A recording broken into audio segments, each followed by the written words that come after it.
And there have been some movements by, I know, Washington State, I know British Columbia and others that have really pushed on the open text movement, making these resources available, which embodies a lot of what you're talking about. I mean, if a text is freely open, freely available, then you can reuse it, you can revise it, you can remix it, you can redistribute it.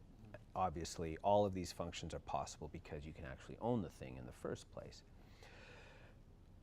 Why are faculty using the resources, or teachers for that matter, but the resources that have a far greater cost attached to the student than actually just 3 psychology profs getting together over a focused summer of lively, engaging exchange can create an intro psychology text? They have a lot of the notes already. They have a lot of the references already because they're already teaching it.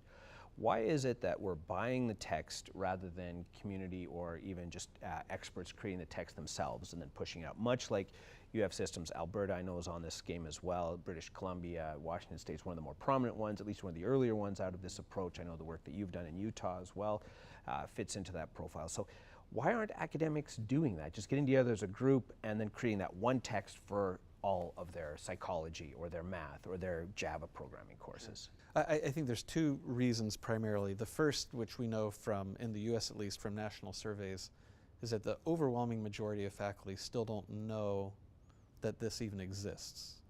They don't know what open educational resources are. Some percentage of those who claim to know what open educational resources are have no idea what Creative Commons is, which then makes you wonder what their understanding of open educational resources was.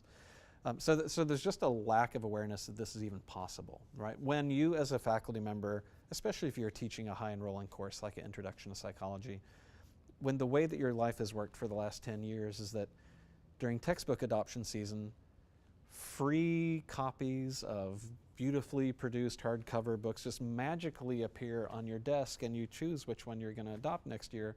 It never occurs to you to think, maybe if I spent some additional effort, maybe there are other options open to my students. So that lack of awareness is the first. The second issue is just a problem of basic incentive alignment. The people who experience the pain of the price of textbooks are the students.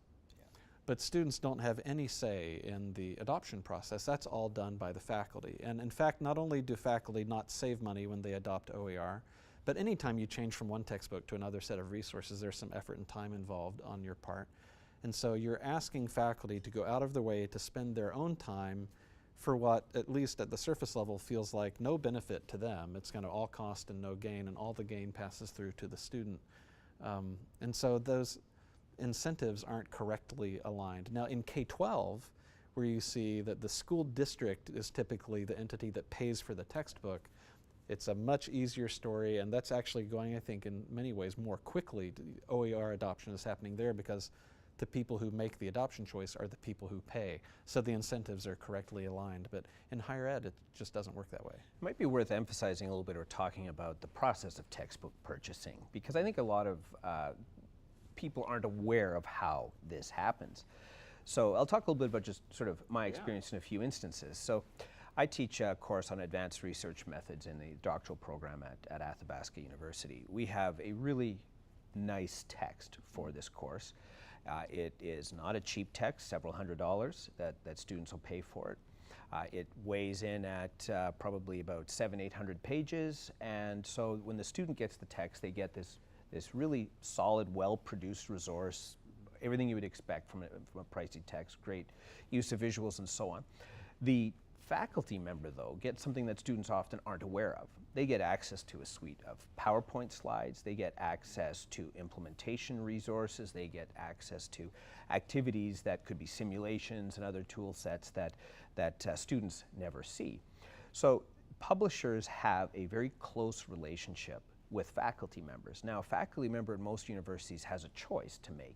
They don't have to use, so if we're teaching, let's say at a master's student level, a group of different courses that might have overlap, and we could buy one textbook for 3 courses and use that same textbook, faculty don't necessarily have to talk to one another. And that means that even though there's some overlap, you may still be required to buy 3 books for these 3 different courses, simply because publishers, the salespeople for publishers target those faculty.